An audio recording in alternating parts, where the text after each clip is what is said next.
Awesome Jimmy Valiant, professional wrestler, the Boogie Woogie Man. Come on, people, my brothers and sisters. Don't you dare miss Chris and Mike at Body Slam, the competition. Oh, yeah! And hello, everybody. Welcome to the show again this week. This is Chris Adams here at Body Slam, the competition. With my co-host this week is Fred Peggs. Mike is on vacation, and he'll be back next week with us. Fred, how are you doing tonight, man? Doing great, Chris. Ready to get this good show going. Hey, definitely glad you could step in for us and come in and talk. Welcome anytime, anytime. We got a good show this week, Fred. I think we talked to you about it earlier. We got Sam Houston on the show with us this week. Sam's back, obviously, we remember from the NWA days, wrestling with Dusty and Magnum. It's the Four Horsemen and everything. And to this day today, still working out there in the business and everything, getting time in. So I want to go ahead and bring Sam in with us now so we can get talking with him. Yeah. Hey, Sam, how are you y'all with us guys? Yeah, I'm here. Can you hear me? Yes, sir. We can hear you now. Hello? How you doing, man? Oh, pretty good. We have a thunderstorm right now in Sherman, Texas. So I'm hoping everything is cool. I didn't know till after we got finished speaking when I first got on the phone with you, but I didn't know there was a storm coming in, like lightning and stuff. So maybe that's, if there's a problem, that might be the reason. But anyway, hopefully it'll last. Yeah. But anyway, what I wanted to do was thank you guys, because that Jimmy Valiant promo brought back some wonderful memories for me. Man, Jimmy's He's a great guy.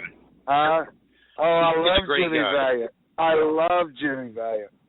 Look, we had him with us a few weeks ago, about 4 weeks ago actually now, and we get toward the end of it, and he said, "Look, guys," he says, "I want to cut a promo for you. Is that okay?" And I was like, "Well, yeah, that's okay, no problem." Yeah. So he says, "I'm going 3, and when I go, I'm going to tear loose with you. You ready?" I said, "Hey, on 3." And then you heard it. He just let loose with it. He said, "Now you play that at the beginning of your show, at the end of your show, advertise your show with it. You do what you want with it, man." I was like, that is awesome. Jimmy Valiant doing a promo. Brother, that brought back so many memories, man. Jimmy and I used to ride up and down the roads in the Carolinas all the time. He didn't like to drive, but he didn't mind paying trans and riding. So, like, he'd always ride with me because I had it was an older luxury car, but it was a nice car. He'd ride up and down the road with me, and it was just great. Now, all that time with Jimmy on the road, you got to have a funny story about Jimmy out there somewhere now. I do, but, Is it tellable, though? Is it tellable on the radio? Yeah, because I'm doing public speakings and stuff like that, so material has to be edited down. So you must read the book when it comes out. Buy the book when it. So now you have a book coming out? I'm working on one right now. And I'm so far along, but I'm getting ready to go back offshore some and work out there to pay the bills and stuff. And I'll have, I work long shifts, but when your shift is over, you've got nothing to do, so I'll be doing a lot more writing. Well, I'll definitely look forward to that. I read Jimmy's book. It's great. I liked it a lot. I'm probably thinking 6-9 months down the road. Well, that'll be good. Fred, we got to look for that. We were talking earlier, Fred and I were talking about, wrestling families out there. You get the Von Erichs, who people know of. You got the Hart family. Here in the South, a lot of people know the Jarretts, Jerry Jarrett, Jeff Jarrett, the Gilberts, the Fullers and people like that. But a lot of people don't stop and realize that your family is big in wrestling as well, really. They are? Oh, hey, a lot of names out there, man. A lot of names. Just psych. No, I'm kidding. Psych. Yeah. Psych. Yeah. No, that was a joke that Nicola used to pull sometimes, and I never thought about it until those days of Jimmy Valiant. But that used to be her big thing, psych. No, but anyway, shoot. I forgot what you were saying. I'm sorry. About the family, your family in wrestling. You know, a lot of people talk about families in wrestling, and a lot of them don't realize who all your family is, because when you guys wrestled, you didn't really wrestle under the same last names or the same type of names, so it didn't stand out for people to see and know. Yeah, what I was the point I was getting back to when you talk about third generation, Samantha Starr, our daughter, she's on my side of the family. She's got me, Jake, Robin, my dad, my nephew TJ only worked a few times. I wouldn't call him a wrestler, but from what I've seen those few times, he would have been a natural if he could have kept his life straight. So and it was a short period of time, but he had a few matches. But that in no way compares itself to the lineage that Michaela has. And then on the other side, she's got Nicola, and then she's got Lorraine, and she's got Nick Roberts. You know, so she's got two grandparents on one side, one on the other, and then siblings brothers and sisters all over. Now, I did not know of Nicola's. I didn't know that. I knew yours, but I did not know of Nicola's background she had when it comes to wrestling. Now, when you say Jake and Robin, a lot of people don't realize Rockin' Robin from the early '80s, WWF, wrestled around there. I guess when they had Wendy Richter and Moolah and she was right after Wendy. Like that. Yeah, she was right after Wendy, but then but Moolah was still there. Right, and then of course Jake is Jake Roberts. A lot of people don't know, and your father Grizzly Smith. And Fred, you said you had some questions leading toward Grizzly Smith, I believe, right? Yeah, I was just wanting to ask him what it was like to work with Grizzly, or to have your father as a booker. Did your father ever book you, Sam? Yeah, and I'm gonna tell you, I mean, like, guys had to go so far, you know. I had to go that far and then some to get the same consideration from my dad, you know. And it was hard working for my dad because his expectations were so high, you know. So I always tried to give the best I could, I guess, you know. I had to. I mean, many times in my career that, you know, like, for example, when I got injured in 91, my neck got injured in 91, and I suffered partial paralysis on the left side of my body. I went to the same doctor that works on Magnum's neck. Now, Nicolette had passed and everything, and I was in a bad spot. I found out I had 3 ruptured discs, and the surgery would cost $27,000. So I called up the company, and I asked for, told them what the prognosis was, and got a phone call. I mean, not a phone call, a FedEx package the next day with a letter of my services for no longer needed. You know, I couldn't get a loan. I couldn't get a loan from the company. Yeah, pretty rough. No love in the company when you're not able to perform, I guess, right? Right, but to think that maybe my dad could have reached out a little bit, at that point in my life. I don't know. There's just some things. I'm dealing with some issues right now with my dad, but my dad expected so much more out of me, I guess is the best way to say it. Well, I remember watching you growing up. I mean, I saw a lot of stuff I liked when I grew up watching you in the NWA. Matter of fact, before we come on here, I was looking up some of your stuff on YouTube that I haven't seen in a while, and I watched a match with you and Tully Blanchard that was on TV. And you talk about a great match. I mean, it was a great match. You didn't get up on him at the end of it, of course, because it's Tully Blanchard. It's the Four Horsemen. They got to have them belts, But it was a great match. Right. I mean, and you had a lot of great matches, a lot of great feuds over the years, really. Yeah, I have.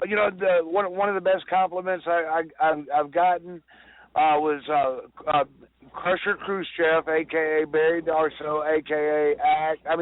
Smash, a Demolition, a.k.a.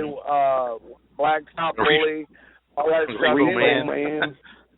Man. He was a repo man What else? also. Oh, okay, yeah. Anyway, at the CACs last year, he came up to me and we were talking. We were shaking hands, talking, and he told me, he said, "Sam," he goes, "all of my greatest matches in my career were with you."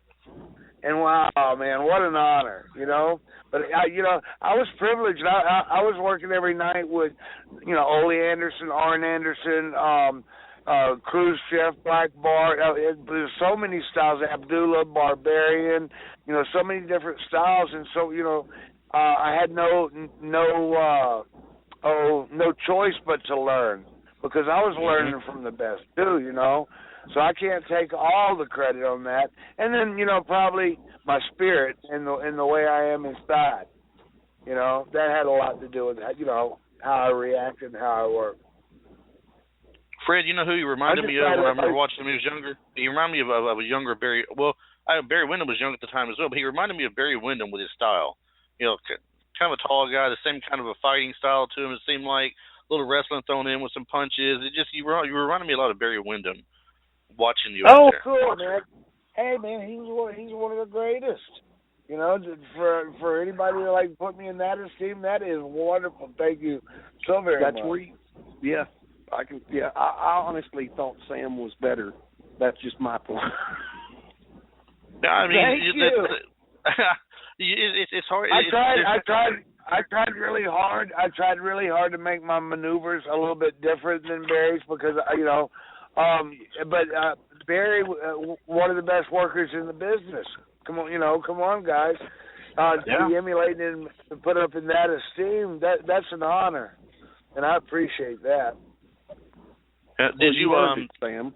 Oh yeah, definitely. Kendall, well, I got to work against Barry a couple of times. We never tagged. I always wanted to tag with him. But I worked against him a couple of times in WWF or WWE now, whatever. But anyway, I worked with him a couple of times there, and then Kendall and I were tag team partners. When they put the Dos Hombres on the road, they put me and Kendall together, and we were the Dos Hombres. So what outfits, man? And neither one of them, people want to come up and speak Spanish to us. That would be the most fun part of it right there. Yeah. They had the mesh over the eyes and the nose and the mouth. And, we look like two thermometers looking back and forth at each other.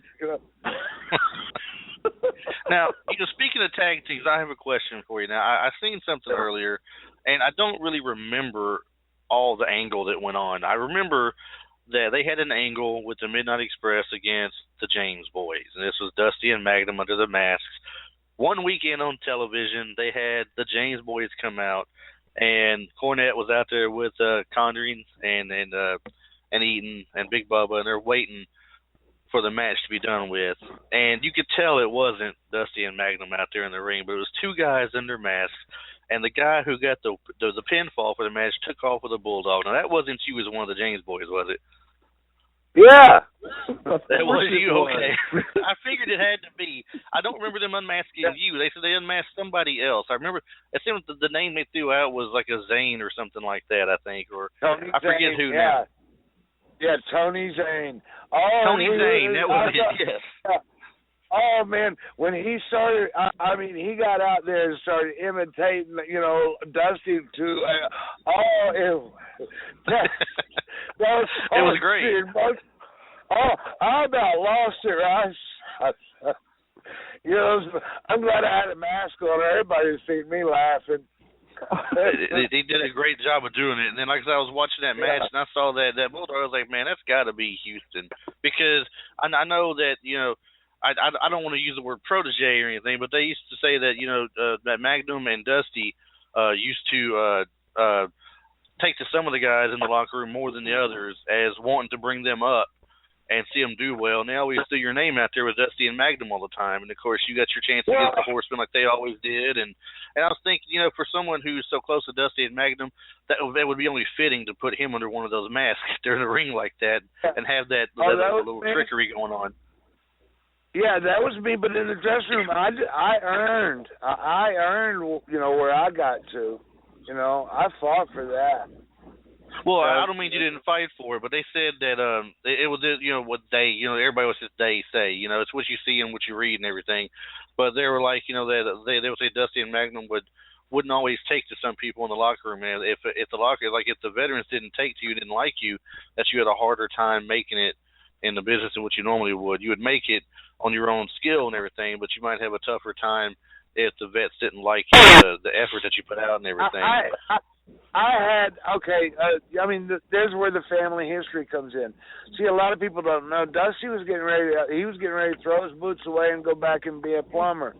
And he worked against my dad in the Dallas Sportatorium on his way home to quit. And my dad gave Dusty a big break in the Sportatorium in Dallas. That's what started the dream. And so when I broke in, Dusty got me my first matches, but my dad wouldn't help me or didn't want to help me. And then at that time, Magnum had gone to Louisiana, and my dad was helping him out as far as showing him the ropes. Magnum speaks about it all the time. And then sort of we all got together, and they knew who I was and where I was. So yeah, there was like consideration watching my back and everything. But I earned whatever spot, and I think my work proved that. Oh, what yeah. Do you think? I agree with you 100%. Like I said, your matches were always top notch to me. What I saw. And I loved you in NWA. I mean, I was a big NWA fan like Fred was. NWA and Memphis Wrestling, that was our thing growing up. And WWF was something that came on a cable station, and we eventually picked up on it a little bit. Or well, I did. I'm sure Fred, well before I did. He loves wrestling, probably more than I do, probably. But I remember a short time you were in the WWF there. Did you like your time in the WWF that you were there, or was it just something that you were tested 4 years? Times? No, I was there for like 4 years. It was completely different. It wasn't the wrestling I grew up with. Right. It was more corporate, more business, and I guess in the long run, look where it's at now. But I don't see it. I don't see the rankings staying the same too awful much longer. It's only where it is now because the man has a ton of money. That's the only reason why it is where it is now. There's a lot better wrestling out there that's on TV these days. They don't get good time slots really, but there's a lot of better wrestling. Well, entertainment they got. Right, and their production is lacking and stuff like that, needs help. But yeah, there are other things out there, and that's what's getting ready. I think is getting ready to happen now with the territories and everything. Yeah. Fred, anything you had to throw in there with Fred? I was going to ask him how he liked working for USWA. USWA? I never worked with them. I never worked with them. You never. Oh, and I forgot. I'm sorry. I didn't get to my point a while ago about WWF. No, they were more corporate and everything was more business. But back then, Vince, I remember when Vince came in the office and said, we're bigger than the NFL now because we were, worldwide then. And that was way back then. The man has built an empire, right now it's gotten so big that they can't reach out. See, what people starve for is going to live events, and that's what where the wrestling business I think is getting ready to have a rebirth in that. As far as Vince and them, that is always going to be an A plus packaged product. If you can follow what I'm saying on that. And what's getting ready to happen now is the grassroots, I think, is going to take into effect. The independents are making a surge now. There's a lot of sold out shows people are finding, and it's starting to take more of an interest now. I think since Right. that NXT wrestling came out and got kind of big, a lot of people are seeing these guys now because they took the guys from NXT, they handpicked them from the independents and brought them out and put them on TV, and people are finally understanding more and more, hey, there's great guys out there wrestling. There's great girls out there wrestling. We should go look at them. Yeah, but I mean they're not. I mean, not. I don't think everybody's getting the shot at it. You know, that should be deserving of the shot. You know, I know a lot of people that don't make it, but then I've seen them on some shows, some independent shows, and they're better than. I mean, they're out there with their heart with some of the top guys in WWE. But they didn't get they didn't get a shot because I slipped on a banana peel or something, you know. And my big tryout, come on, you know what I mean? Yeah. Now back to what Fred asked a moment ago. I know he mentioned USWA. It may have been that you were in Dallas at the time feuding with Black Bart for the Von Erich wrestling. At one point, Jerry Jarrett from Memphis bought out the Von Erich wrestling or whatever, the WCCW, and they had named the entire thing USWA. So you weren't there for the USWA time; you were just there for the Dallas time. They still had it, or did it kind of carry over into when it was USWA? I never actually worked for the World Class either. Oh, after USWA, that's when after them it was Global, I believe, and then there Global was Wrestling CWA. Federation. Yeah, and then Crockett brought the NWA back in there. There were several different attempts to keep Dallas open. You know. Yeah. But that's I guess the most successful one would have been the Global, and then followed by the CWA. But now you made a run in the Global, didn't you? As a Midnight Rider, didn't you? Yeah, I sure did. That's what I was thinking, Chris. That I was. Oh. I got mixed up. I'm sorry about that, Sam. Oh, okay. No.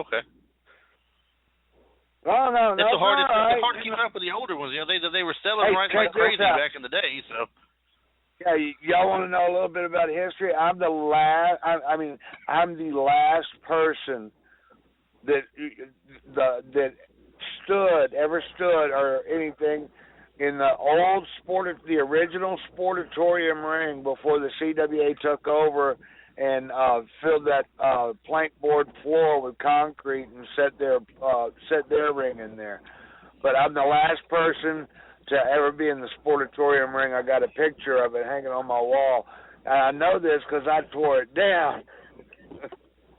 Those posts were buried 6 feet in the ground. There was like a 6-foot drop, and then the posts were buried. So if somebody went underneath the ring, they were gone. It was a 6-foot drop. Yeah, all came down. I have 2 chairs from the Sportatorium, Sam. Two metal folding chairs I confiscated from the Sportatorium. I wouldn't say confiscated. I would say received a donation of. I saved them. Received a donation of 2 chairs. Yeah. There's a lot of history there for sure in the Sportatorium. A lot of history. I was fortunate enough where I grew up at in Middle Tennessee. We had a choice.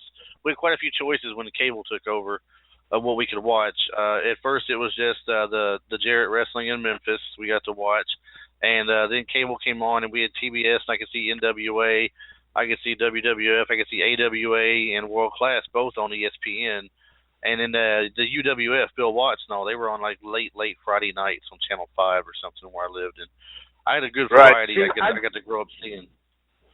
Yeah, I grew up on Mid-South. First of all, for a good part of it, and then it was Florida. When I was a young kid, we were down Florida. My dad was wrestling again back in Florida, and then he came through and he worked for the Mobile territory, Pensacola Mobile territory, I believe, and then the Calkins in Mississippi, and then he came back when Bill Watts separated Leroy McGurk. And then it became Mid-South Wrestling. and then after Mid-South, then it was UWF. So that's what I sort of, that's so I was exposed to many different styles. In the summers, go up to the Carolinas and see Mid-Atlantic wrestling, and I knew all those guys because I'd grown up with them. Wahoo McDaniels and all those. It was cool. There was a lot of great names in the Mid-South. Wahoo, you had DiBiase and Duggan. Junkyard Dog was through there. Matt a lot of great Bourne, names.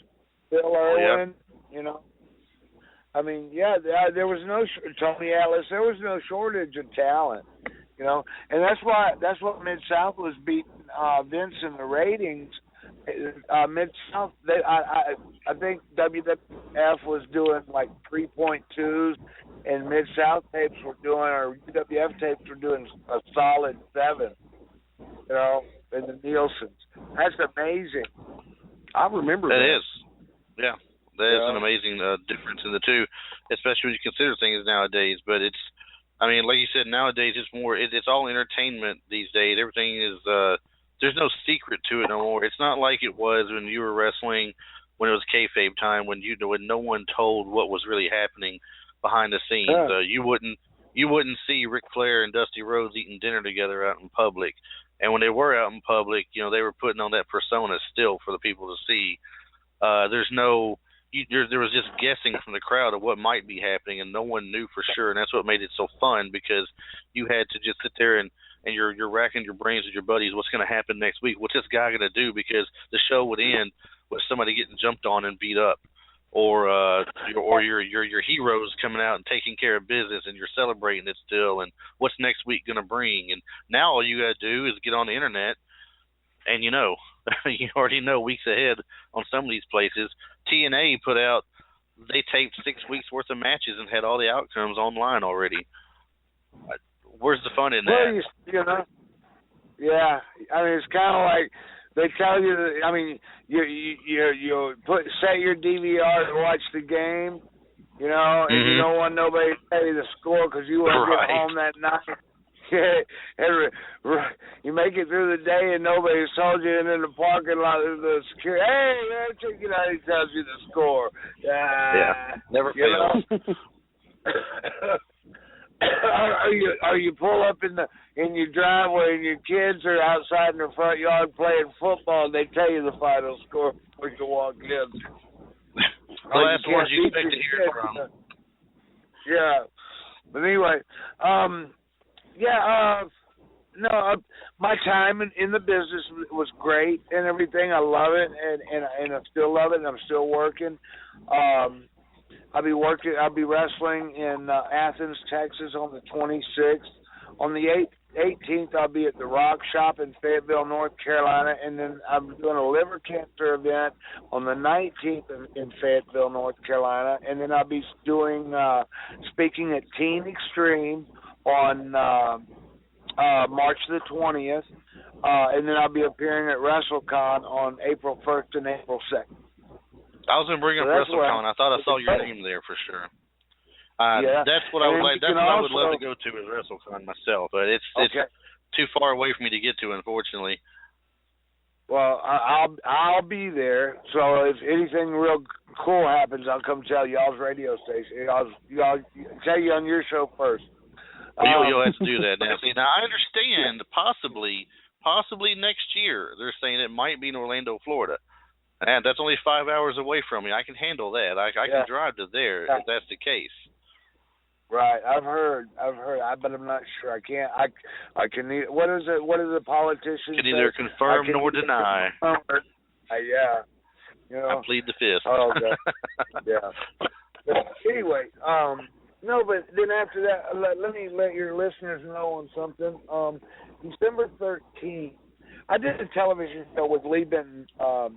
Lee Benton Ministries called Victory Road. Oh gosh, I did it. We filmed it on December 13th. It'll be airing worldwide on Uplift TV, on the Holy Spirit Broadcast Network. I'm not sure of the air date yet, but as soon as I know, I want to get a hold of you so you can have your listeners check it out. But it'll be also available on YouTube and probably anywhere that I make an appearance. If you haven't seen it, I'll have autographed copies. Oh, cool. Yeah, and you know how to reach me via Facebook for sure on there. If you don't get me on the phone or anything, you reach me via Facebook or let me know. I got a website separate from this right here that we do blogs on, and we'll do a blog on it and put it up there for everybody to see so they'll know it's out there, and that'll give some more exposure to it. I just did now. Lieben, I spoke for 30 minutes. I just did Friday. I just did an interview for KSLA television. That's on their website, on their web pages thing or whatever. They have, I don't know, stories and they mention on the news and put in their web pages. Anyway, it's like an hour or 45-minute long interview on what's going on with me now. Whoa, this lightning's getting bad, guys. But if anybody wants to check out something about Wrestler Penn, his addiction, because I'm 6.5 years sober, and I want to encourage everybody out there, if they're having a problem with the bottle, turn to God. And what I'd like to tell you, and because he's in to help you. All right. Well, hopefully we get to help you get that word out and everything, and that when it does come out, you let me know, and I'll be sure to get a write up on it on my site for you as well. We'll mention it on the podcast again. Right. That's out and available. Yeah, and he said KS. Let me say one other thing. Yeah, KSLA television. Okay, I'm just writing this down, Sam. That way I don't forget it. Okay. No, but what I'd like to invite everybody also to do is, I was in prison for 5 years. I got out a little over 2 years ago. I've got all this time clean. When I first got out of prison, I didn't know about the cons and things like this. And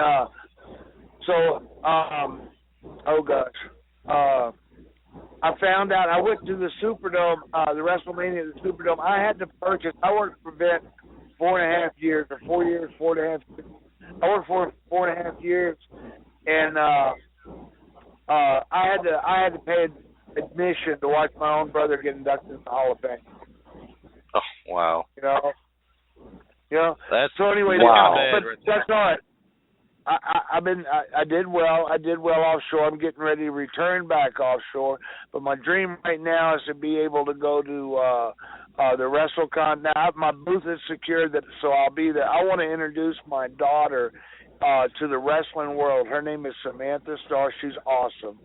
And what better way for me to do this than in Dallas, Texas, or in Arlington, Texas, at WrestleCon, where they're having WrestleMania, where 90,000 plus wrestling fans will be there.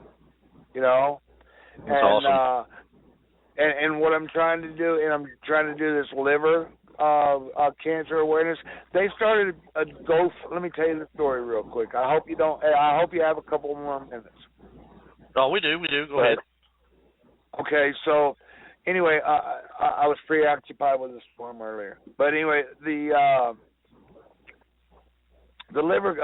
I went up and I went to go visit a disabled vet on my way to the Carolinas. He was wanted some pictures, and I went and mailed the pictures. They brought them back, not enough postage. So I found the pictures in Montgomery, Alabama, in the back of my truck. I figured I'd just drop them off.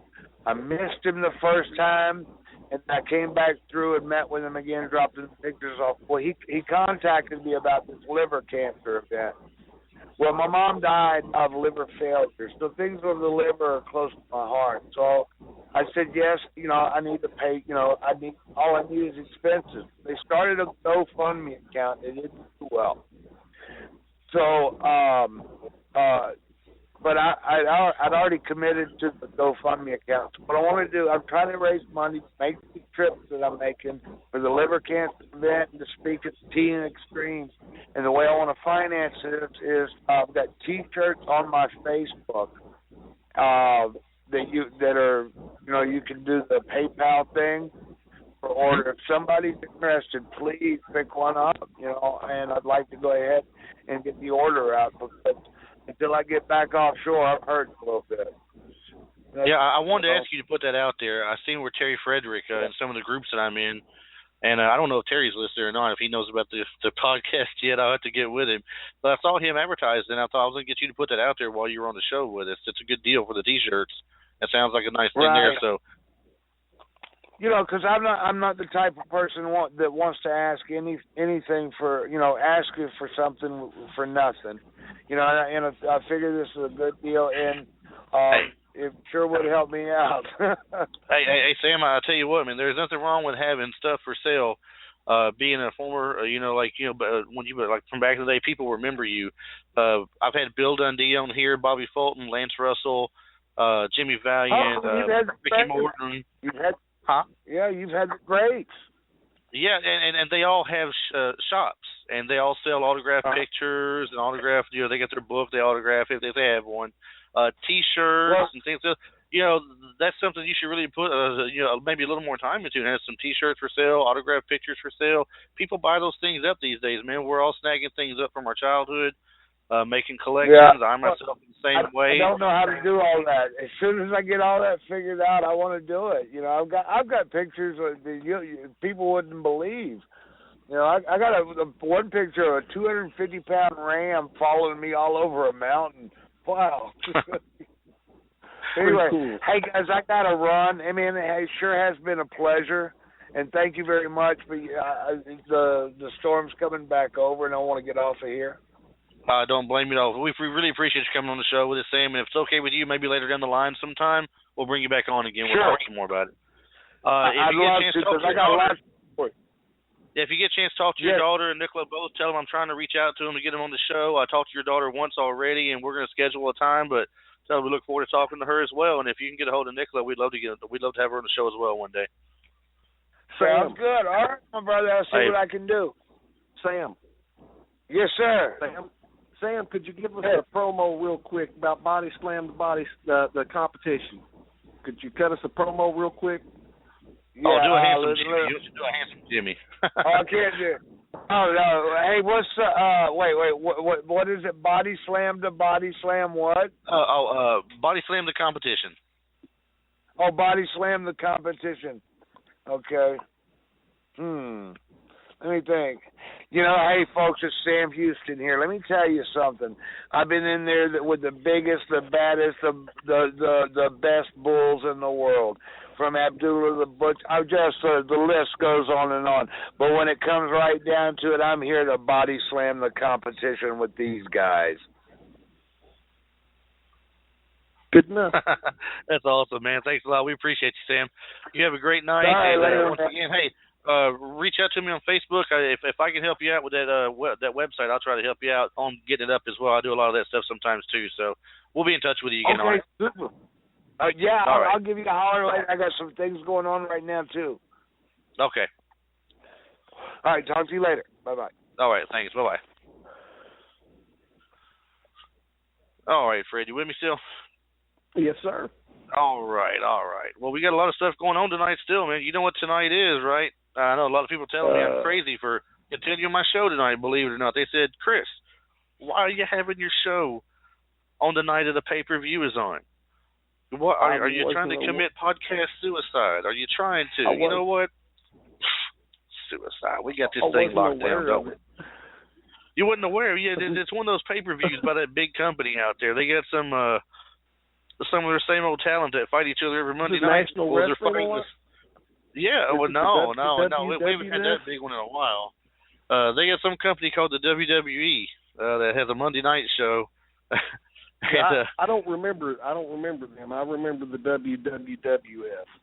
Oh, I tell you, if you've been keeping up with it lately, this new WWE, they play the matches every Monday night that you see on the pay-per-view upcoming, basically. Anyway, so although I am missing the pay-per-view tonight, I'm sure I have seen it in some form or fashion the last 3 weeks on Raw. Fred, that's a shame we got to say that, man. I try to like it a lot. I try to get into it a lot.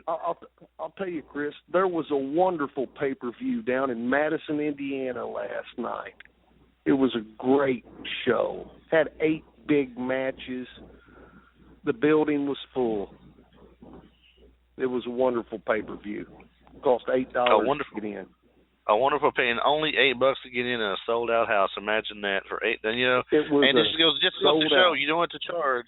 You don't have to charge $200 for front row seats or $75 for 20 and out and whatever it is. You can still make a lot of money. Now I guess Vince McMahon didn't get his billions on billions by charging $8 a seat, but I really try to get into it a lot because it's the biggest thing we got going as far as wrestling goes right now. And we don't have a lot of, like I mentioned earlier to you and Sam there, we got great wrestling that's available out there, like in Ring of Honor and Lucha Underground, and TNA is still not that bad to watch. If they just didn't tell you 6 weeks ahead of time what they've done, it would have been better, I honestly, Chris, I look for the NWA to make a big jump this year. I honestly do. I look for them to get another national. I do look for them to get a deal on national television this year. I really do. There's too many promotions under them right now. They're still the largest governing body in professional wrestling. It just, when the chaff of trending fad is swept aside, what are you going to have? The NWA. Yeah, and I can't remember where I read it at. They said they've made a big resurgence right now. They're spread out in so many different types of companies. It's all the NWA, but it's either NWA this, NWA that, because they're spread out in different areas. It's not one large company. All sanctioned. Can you imagine if all the NWAs, and I know you're well familiar with one of them, if all NWAs came together as one? That talent alone,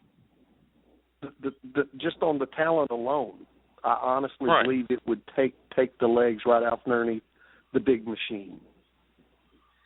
It just makes me, because there's got to be enough talent out there to give competition.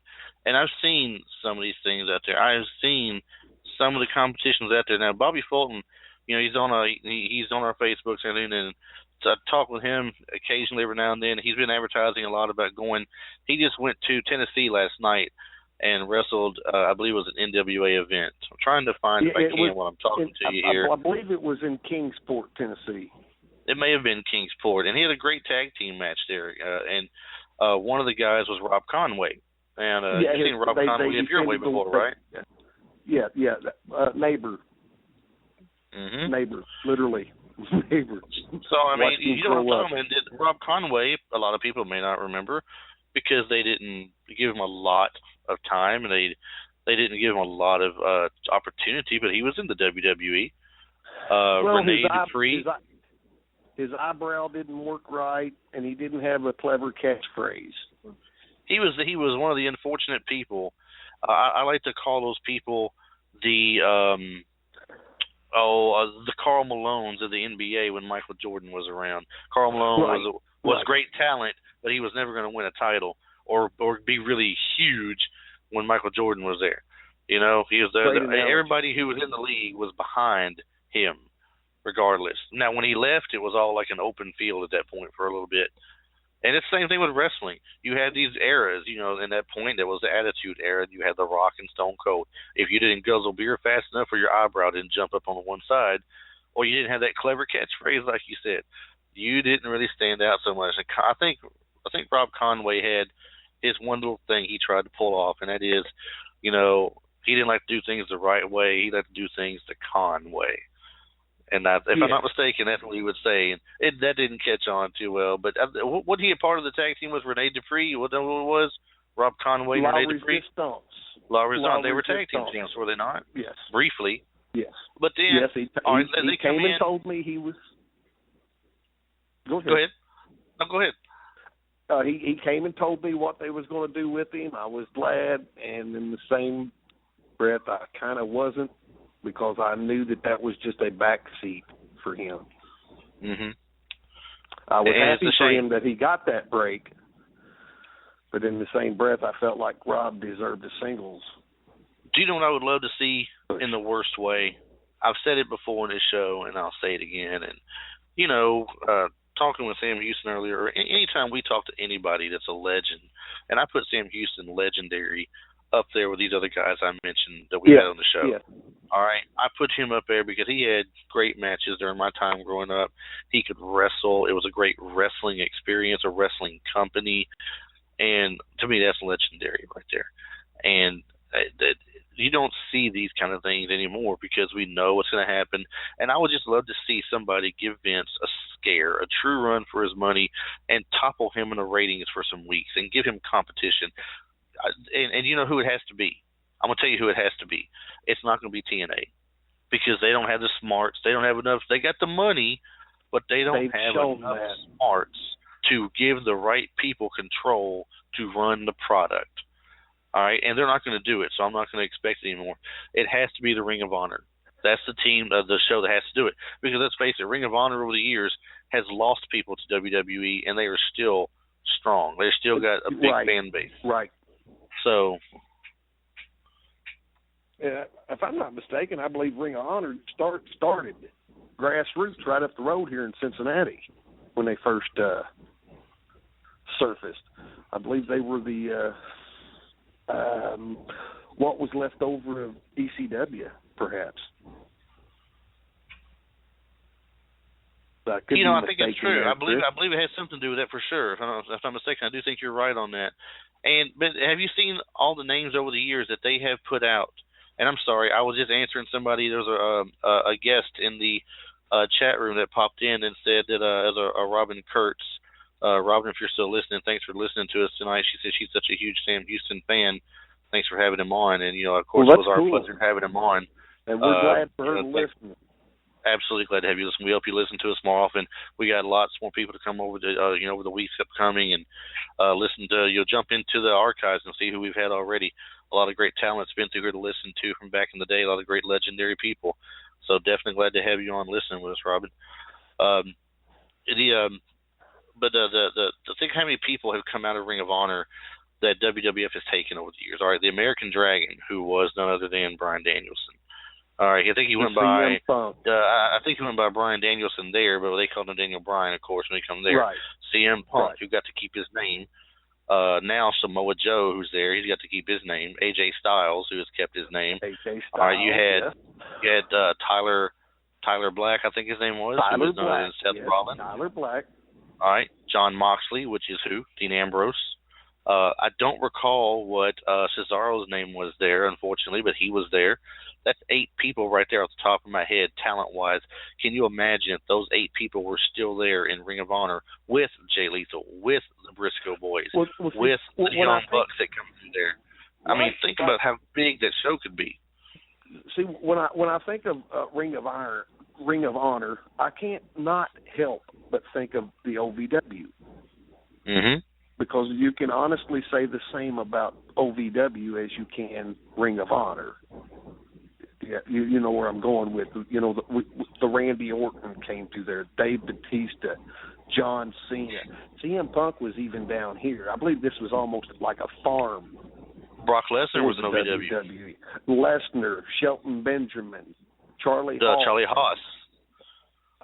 I believe Charlie Haas was did he not? Right.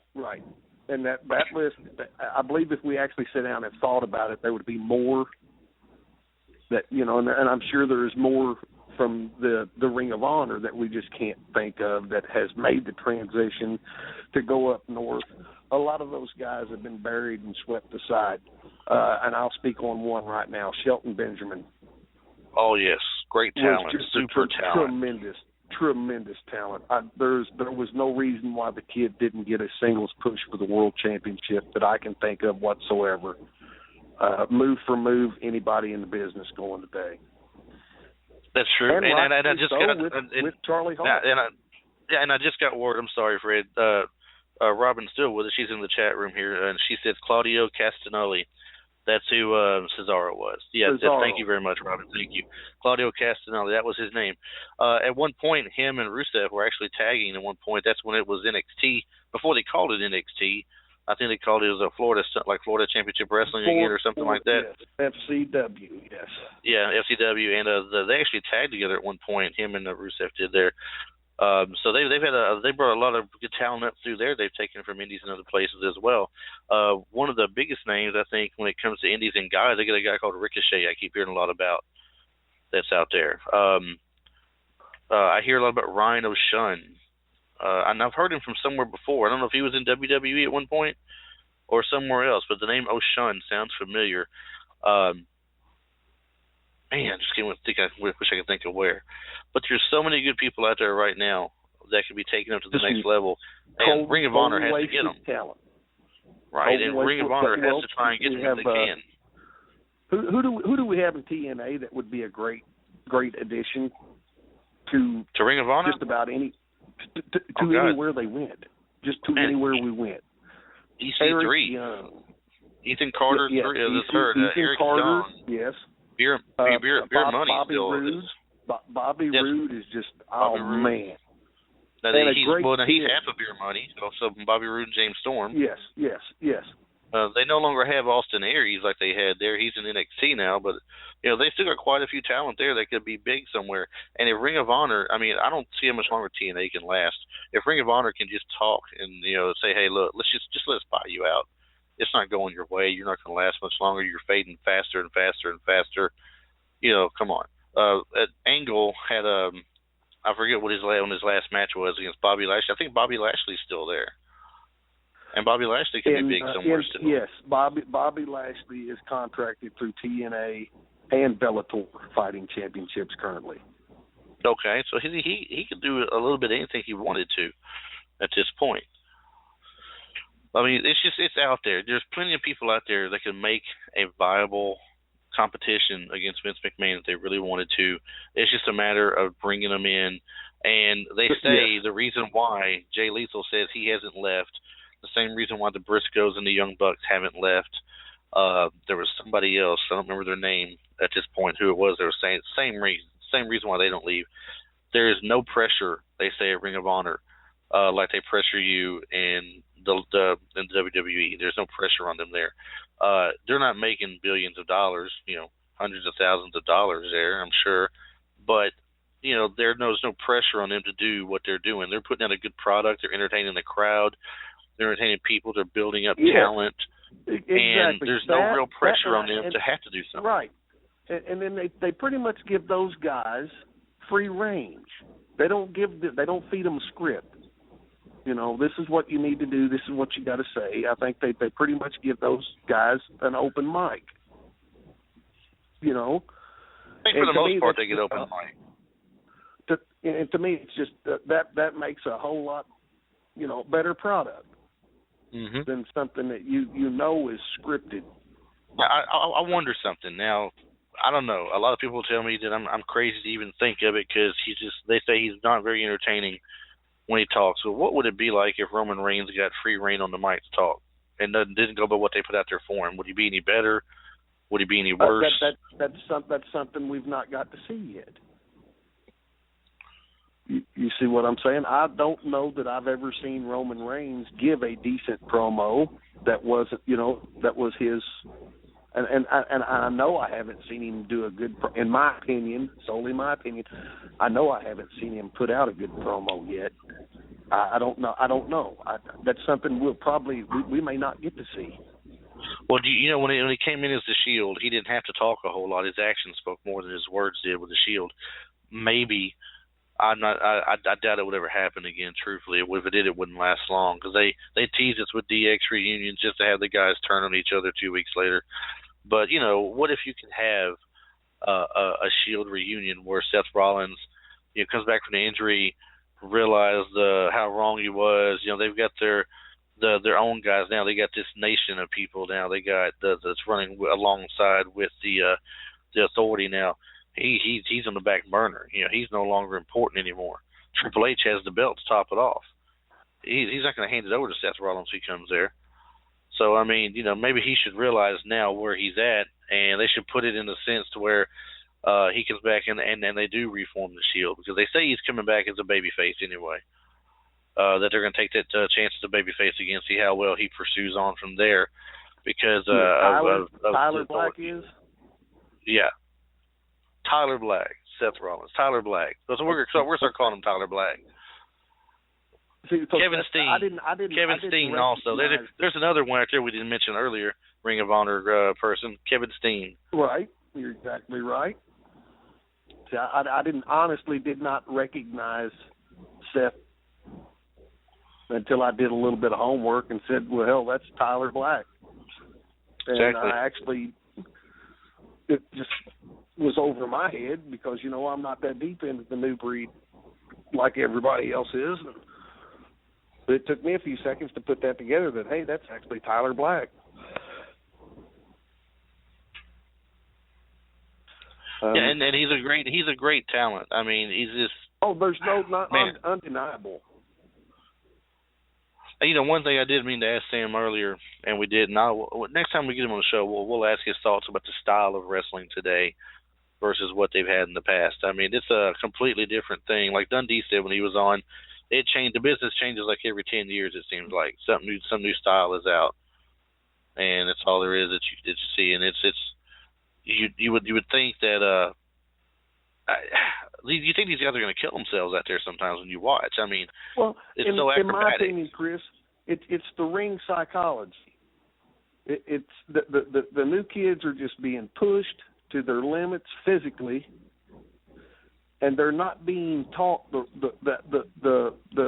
ring psychology. There's if I can go to the top rope and do a split leg moonsault or whatever, maybe I should do that maybe once a match.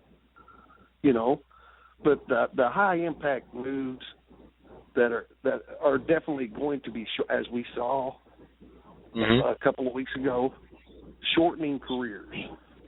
Like Daniel Bryant, for instance. Yes, I guess for all the concussions he suffered over the years, man. Or let's just take Brock Lesnar.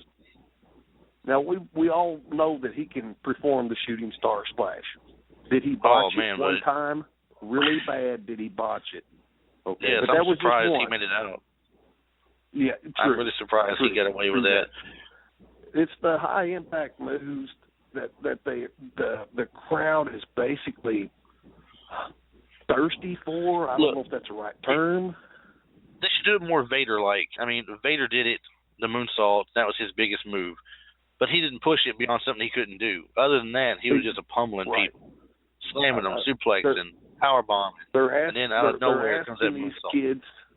They're asking these kids to do, unmentionable tasks and do it every night of the week. I know. And then the body's just not made to go like that, No.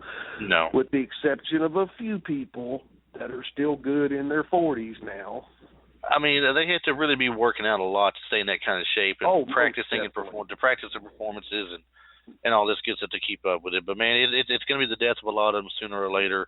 Or when I say the death of them, I mean their career. The death of their career quicker than what they would have lasted if they just paced themselves. I mean, we've seen what happens when people don't wrestle for maybe a year or two and then get into a match with a younger. Let's just use Sting. Let's just use Sting. Yeah. I mean, hadn't wrestled really anybody of Tyler Black's caliber in several years. Well, probably since he'd wrestled the EC3 or whatever. And then where's Sting at now? And then the Undertaker coming back once a year. I mean, we saw him do a swan dive, basically land on his head. And pitiful. And Fred, I'm going to cut this shorter, man. We're at 35 seconds before we got to go. So I just want to get out there real quick. Been great, everybody man. out there, Robin Kurtz in the chat room, thanks for sitting in with us. We appreciate you listening to the show. Everybody, including Robin, visit the website, www.bodyslamthecompetition.com/join. And when you get there, put your email address in there, join up with the newsletter. Go ahead and confirm it. It takes you straight to the page. Visit all the podcasts, all the different stuff we have out there for blogs and everything. You'll really enjoy it. And please share us with your friends. We're on Facebook as well and Twitter. Come see us anytime. Fred, it's been great having you on. Look forward to next week. Support your local indie shows, people. Thanks, Chris.